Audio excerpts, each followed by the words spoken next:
Hopefully we'll get a few more people. Do you have your list of people that you're going to be calling?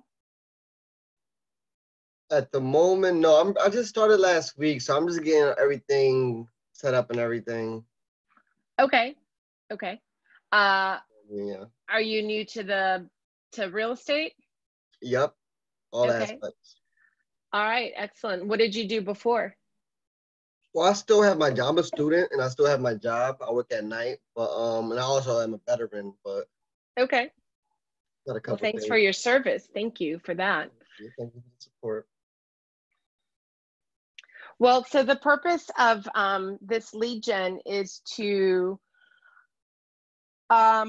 you know, in a different world, when we're not sheltered in place, we would be doing this together in an office in the training room, and we would bring our list of people that we're going to call and start calling and start you know, generating business by calling people, whether it's your sphere of influence or it's past clients or people you know. For someone like you who is new to the business, I would say you start with your phone and or your Facebook list. Hey, Kevin, how are you? I can hear you, I can see you, but I can't hear you.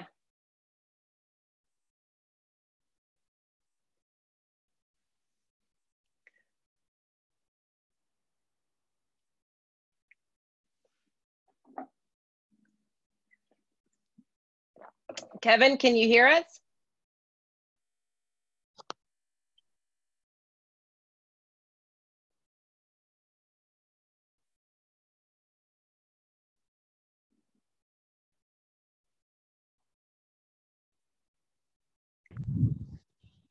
Hey, Kevin, how are you? All right. Excellent. Kevin, how long have you been in the business? Licensed for a long time, business zero. Another Okay. one of them guys. Well, another one of them guys just pays the dues, keep Keller Williams' office open. Okay, got it. All right. So we've Enough got said. Alejandro here, who's very new to the business, just got licensed. And I was just talking about, you know, making phone calls to your sphere, making phone calls to your database. Do you have a list of people that you're going to call, Kevin? I'm trying. Okay, working on that. Got it. So, you know, the biggest obstacle that most agents have when they're calling their sphere or database is that they don't know what to say. So right now, the perfect thing to do is just check in on people and say, how are you doing? We kind of call it a wellness check.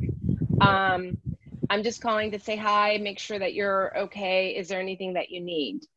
That's probably the easiest call to make right now as a realtor when you're calling your database. Any concerns around that or? Yeah, nah, not at all. Okay, good. We've got, looks like someone else just joined us. Hey there, can you hear us? Me, Flowers? Yes, hi, how are you? Good, how are you? What's your name? Melissa.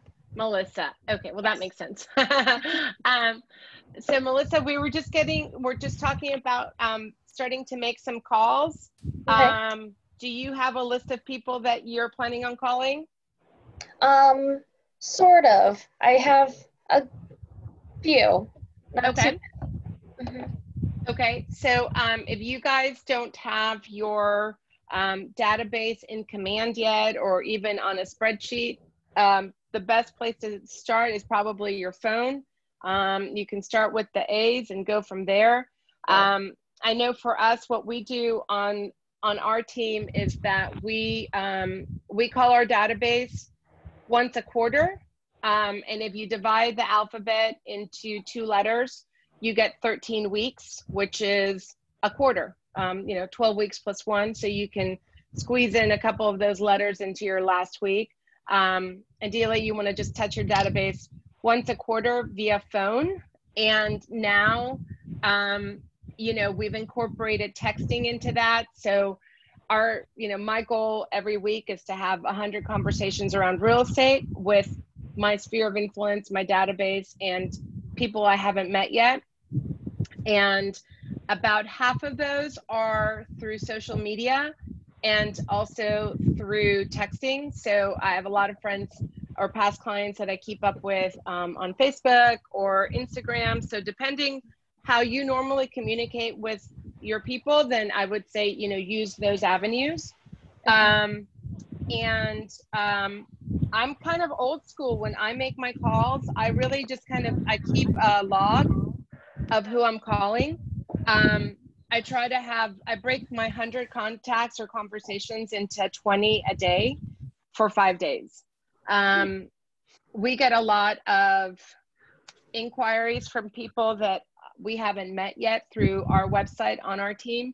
So a lot of my calls are returning calls about the website or about properties that they've inquired about. Obviously, the purpose of each call for me is to book an appointment. With my database, it's a little bit different. With my database and people that I know and people that I've already sold real estate to, then my calls are more of keeping in touch and seeing if there's anything they need. They say that, you know, everyone kind of remembers who their realtor is when they bought a house, but they usually, the average consumer never hears back from their agent again. And that is probably one of the biggest issues for not having repeat business. So you want to stay top of mind with your sphere and with your past clients, and this is the best way to do it. Any questions about making calls or need for a script or anything like that? Yeah, basic script. Basic script. For which type of call, Kevin? Probably either one, seller, buyer. Someone who's called in to Like you and is calling about a house? Yeah, wants to sell his house, or a buyer. Okay, so they're going to be very different. So the seller who calls in to an office and says, you know, I want to sell my house, obviously with that one, I think the more information you can gather from that person, the better informed you can be and the better you can help them. Some of my favorite scripts when handling a call are, you know, if you were calling me and say, hey, I'm interested in selling my house, I would say, excellent. Well, you called the right place. You know, I do add my personality to it. You know, and I think one of the things that I was taught when I first started in this business over 20 years ago is smile while you're on the phone. The smiles come through on the phone. So whatever helps you. I like to have, when I'm working on my calls, I have my computer, I have a second monitor, I have MLS opened, I have my website open because typically they've come in through my website. I have Facebook open because I'll probably run a search for them on Facebook just to see if there's anything we might have in common, anyone we might know in common. I'll have Google open also. I typically have Zillow open as well, just in case that's something that they've seen on Zillow. You know, I want to be able to very quickly get a lot of information while I'm talking to them on the phone. So, you know, oftentimes if a buyer calls and they say, I'm calling about 123 Main Street, my initial answer is, wow, that's a great one. We've had a lot of people interested in that home lately. While I'm pulling it up on my system, can I get your name? You know, and so I may have my system already pulled up, but I'm just buying a little more time to get more information. I like to ask if it's a buyer that's just called on something or is just, you know, wanting more information. Typically, my first question is, I'll ask, you know, let's say they're calling about a property in Fishtown. I'll say something like, Fishtown's a great neighborhood. What other neighborhoods in Philly are you shopping in? Right. So you want to ask open-ended questions. So what other neighborhoods, as opposed to, is Fishtown the only neighborhood that you're shopping in? Right? And then while they're talking about that, my next question, typically, if I'm on the phone with someone I don't know, is who's your agent? Then you find out if they have one or not. That's exactly right. And Yeah. I always ask, who's your agent or what's your agent's name? Because it's really hard to say no to that, or Right, to why say waste I'm your already time working with, exactly. Yeah, right. You're already So, working, right, gotcha.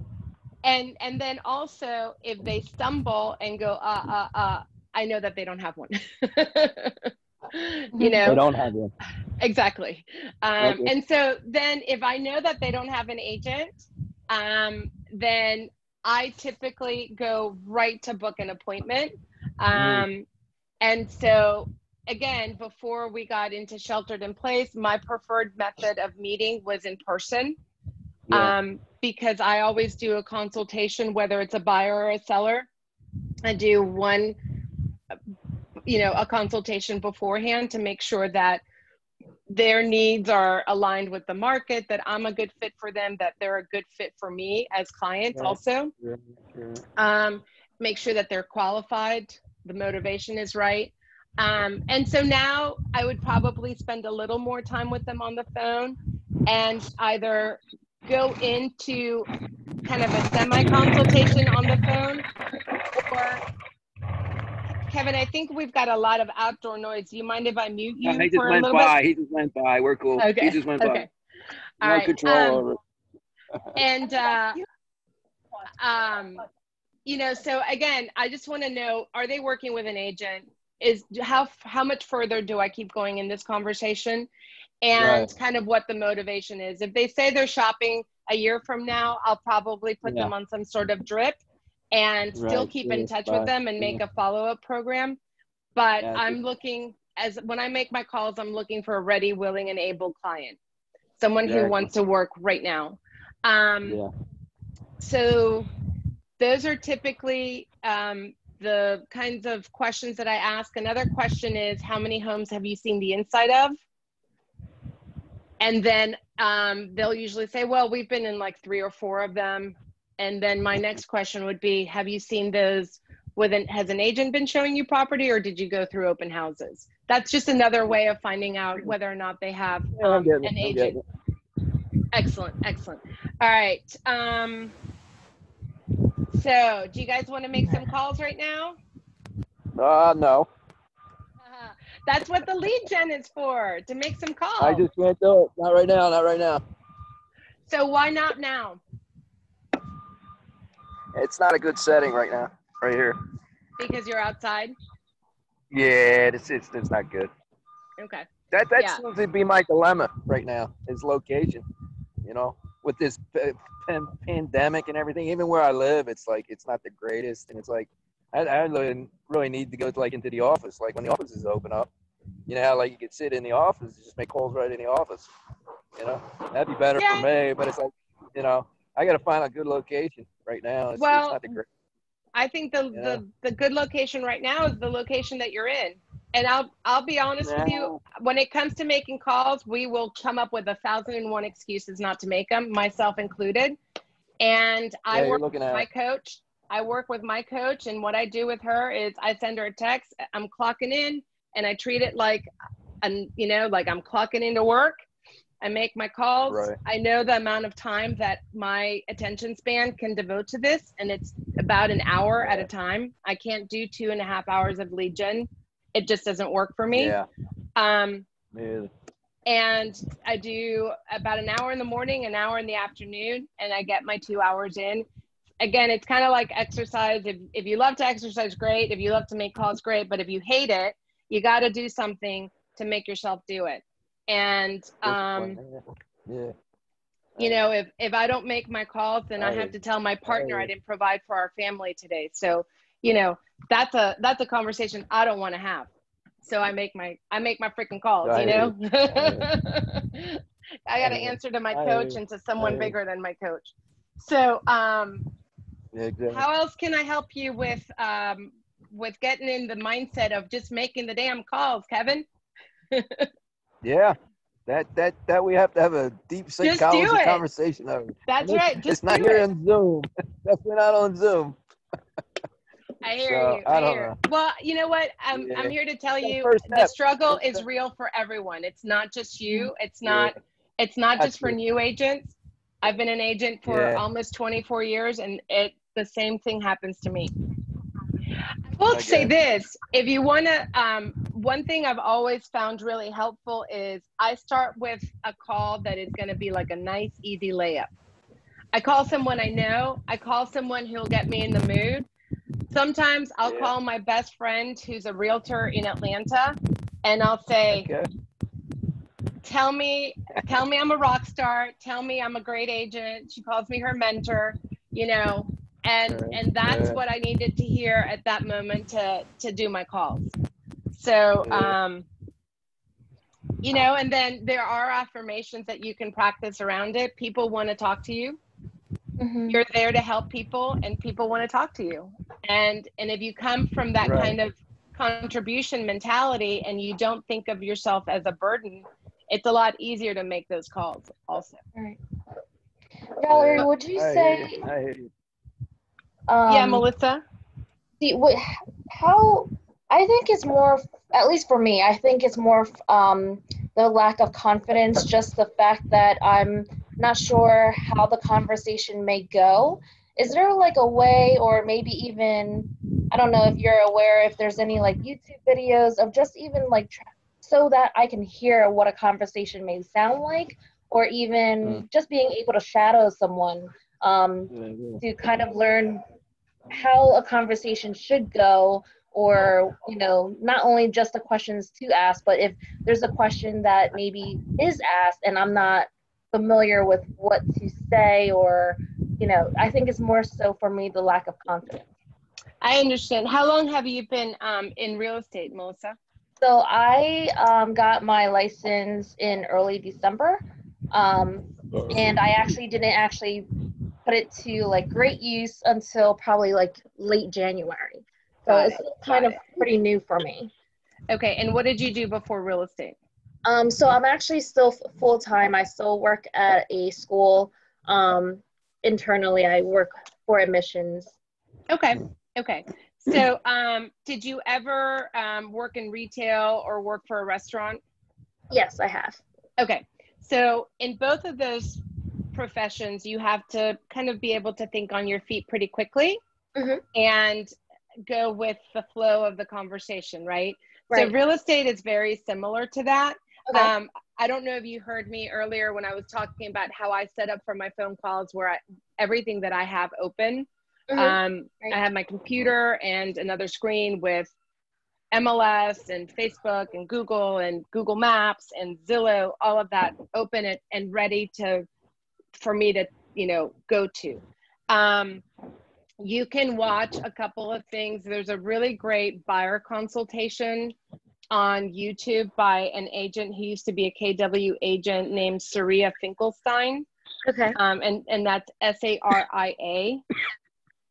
And she has a lot of great questions that she asks. She's of the mindset, and so am I, that you ask 500 questions instead of showing 50 houses. Okay. You only show 5 houses. The shadowing is something that's great. That's actually, when I'm training my agents on the team, that's usually where they start, is by shadowing other agents and listening in. Unfortunately, right now, that's not the most ideal situation. You know, I don't know if you're on a team or you're a single agent, or a solo agent, I mean. But if you're on a team and you work with anyone else, or if you have a mentor in the office, you could probably join some of their calls and see if they'd be willing to have you do that. Sounds good.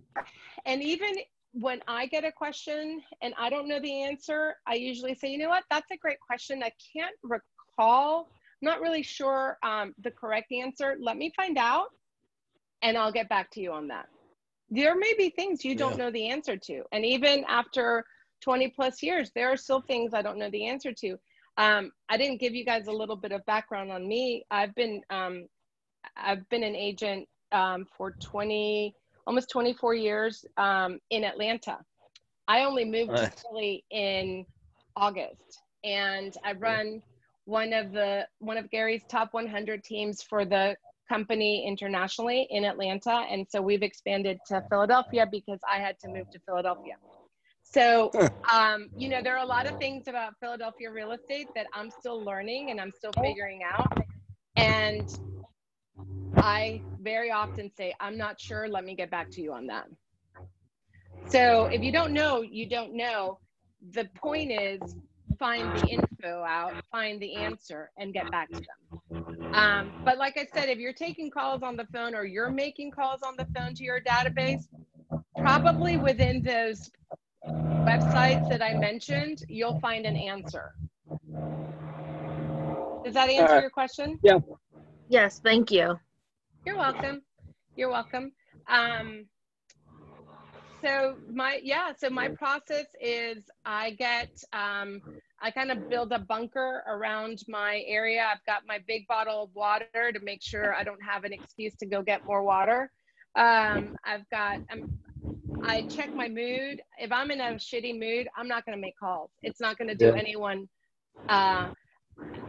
any bit of good. So if I'm feeling kind of low on energy, maybe I'll go for a quick walk or have kind of like a 10-15 minute workout to build up that energy again.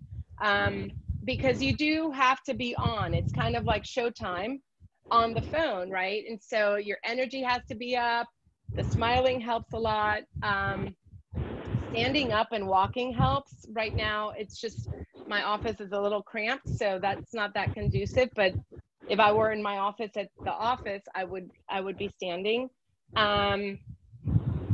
What else? When I first started in the business years ago, one of my coaches told me to put a mirror in front of me just to make sure that my facial expressions were matching my language also. And that's helpful. Now I just know to smile, and that helps.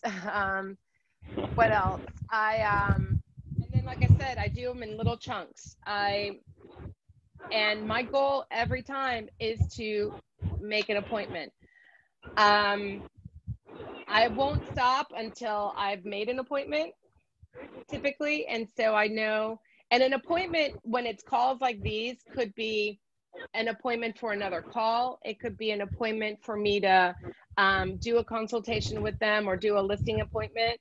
It could be an appointment to send them properties. You know, it's not necessarily a physical appointment, although, you know, we're hoping to get to that point. Okay. Anything else that you guys are curious about? I got a quick question. I'm sorry. Say that again? I'm sorry. I got a quick question if you guys don't mind. So this is probably a little beyond the lead generation aspect of it. I'm a telecommuter at the moment, so I'm quite comfortable speaking and communicating over the telephone. My thing is, like, I have a couple potential buyers at this moment. And I just don't want to engage, and I'm hesitant of doing so because, like I said, I just started last week. Do you have any like personal experience on being a real estate agent or how to learn the business itself? Because like I can make those calls and probably set up an appointment and whatnot, but what comes after is what I'm worried about. Yeah, I would lean into the productivity coaching program at the office, and find a mentor. There you go. That can help you through that process. Because you're right. I mean, there's a lot that you have to study for in order to pass that exam, and yet you use maybe 2% of that in your actual practice. Right. So the nuance of how to practice real estate is, that's why I asked Melissa if she'd ever waited tables or worked in retail, because they have some similarities to them. You know, as far as being able to engage with people and you know, I think when you're talking to someone in a house and you're showing them a house, a lot of that is about pointing out the features and benefits. And that's very similar to when you're working retail. So if you've ever had that kind of experience in the past, you know, you can lean on that as well. You know, and then the best thing to really just learn something is jump right in and do it. Right. Yeah.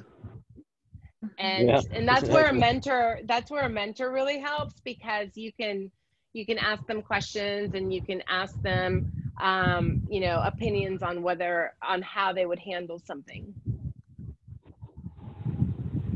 And then obviously more training, you know, the more you know, the better that you can help your clients.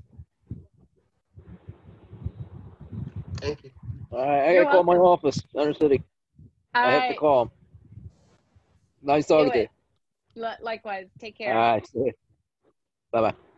Bye now. Melissa, any questions or yes, another quick question. Besides my sphere, do you have any recommendations on what other areas I could do lead generation? So you know, it's funny because I think the sphere is the best. Okay. When I look at my sales and my team sales, both in Atlanta and here, our sphere of influence, so we call it PCSOI, which is past client sphere of influence, probably accounts for about 65% of our business. Mm-hmm. So that's a pretty huge chunk of business that we don't have to pay for. We don't have to advertise for that. That's solely from keeping in contact with them. Right. You know, and then just think about everyone that you have interactions with. Before we were sheltered in place, did you get your hair done? Not really. Okay. Like once a year. Every so often, yes. Okay. Do you have pets? Did you go to a veterinarian? You know, do you think about the people that whose businesses you patronize? Okay. And then, you know, build That's relationships a great way, actually, with them. yes. Mm-hmm. Build relationships with them. Vendor partners like your lender, your you know, title companies and things like that, your inspectors, anyone else that you use on a regular basis. If you get your car serviced, if you shop at a particular you know, neighborhood store, okay, anywhere that you go, there's an old saying in real estate that says, don't be a secret agent. Okay. Everyone should know what you do for a living. Okay. You know, I would start with your neighborhood also. Who are your neighbors? Have you talked to your neighbors about real estate? And again, it's not that you know, you're going to go up to your neighbor on the street and say, hey, you know, have you thought about buying or selling or investing? It's not that, right? It's about engaging in conversation and building relationships so that when you're talking about things and you're asking them about work, they're going to probably ask you about work as well. And then they know that you're a realtor. And then, you know, every conversation after that can be about, you know, bringing some form of contribution to the conversation. So, what, you know, like for instance, it depends what your interests are. You know, like for me, I love to go out to dinner. I love art happenings in the city and concerts and things like that. So those are things that I'm constantly talking about and using social media to talk about. Right. It's not real estate, right? But it's an engaging conversation, and it's coming from contribution, and it's keeping the people informed. And for me, the big thing I want my clients and my sphere to know is that I'm their one-stop shop for info. Okay. You know, if they're curious about where they should go take their dog to get groomed, call me. If you need a new, you know, a dry cleaners, call me. If you need a great place for a date night, for a restaurant, call me. You know, I can provide all of that. And then when you're ready to buy and sell, call me. You know what I mean? Right. So it's like, it's just building that relationship and becoming the expert in your neighborhood and in your area. Okay. That's a great way of explaining it. I feel like that helped me more than like to call my family and friends. Like I feel like I talk to them on a normal basis. I feel like they would call me if they were, or if they did have friends or family that, you know, are looking. So to expand my sphere, I didn't even think about my groomer or you know, hairstylist and things like that. So that's a great well, and way to even think with your about it. family, I mean, oftentimes they think that we're too busy to help, or we're too busy to help their referrals. And, you know, you have to always kind of gently remind your family also that, you know, my favorite way of kind of putting it is I've got some big goals this year that I've set for myself for my business. And I could really use your help in achieving those. Okay. You know, when you ask for help, people want to help you. And there are two things about real estate. People genuinely want to help you. And also people want to do business with people that they know and like. So that's why working that sphere and working your sphere and their sphere is really the best investment that you can make. And it's the one investment that's like $0. Okay. Great. Thank you. You're welcome. You're welcome.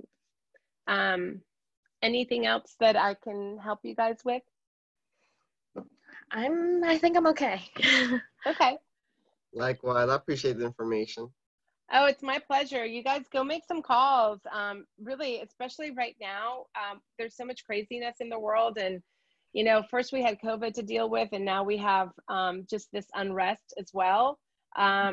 Make sure your people are okay and that they've heard from you. Right. Yeah. People don't care how much you know until they know how much you care. So just keep that in mind. Can I steal that quote? Sure. It's not mine, so you can steal it. All right, great. Thank you. Thank you. You're welcome, guys. You too. Take care.